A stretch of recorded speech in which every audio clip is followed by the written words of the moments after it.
certainly been aware in the last few weeks and months of people very deliberately self-censoring themselves, this feeling that certain things can't be said or shouldn't be said.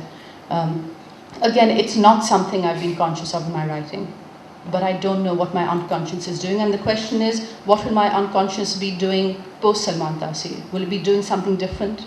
I hope not, but I don't know. And that, I think, is the great trauma of societies where you can be killed for what you say, you can be imprisoned for what you say, you can be exiled for what you say, is that the writers, I think, have to be very vigilant in a way against what the unconscious might take in.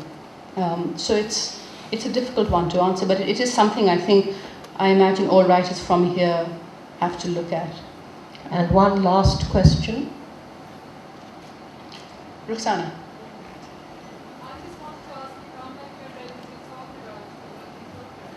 If I'm ready to talk about the work in progress, I'm thinking about it.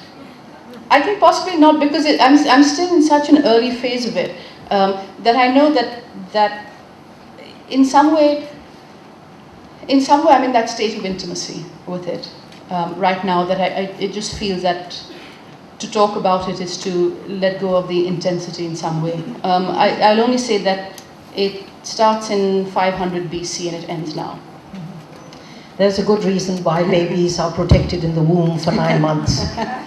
And books are like children, as you've already said.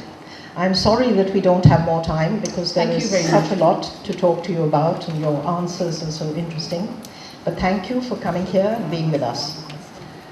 Irshad, are you taking advantage of friendship?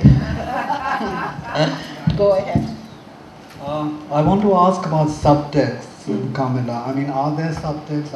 Do you write, when you're writing, for instance, are there historical connotations that creep into the fiction?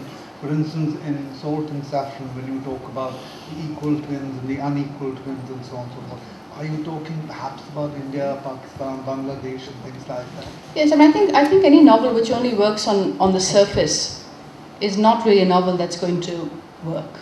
I think there have to be different layers of it. There have to be subtext. There have to be different things that you can go back and pull out of it if you feel inclined to return to a novel for a second or third time. So yes, I mean, very much imagery, metaphor, subtext, all these things I hope are going on in the books.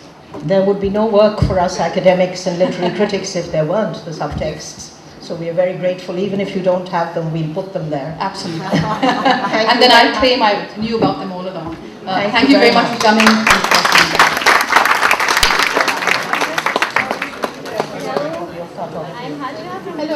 Hello. Thank you very much. There is going to be a book signing in the lunch hour, so anyone who wants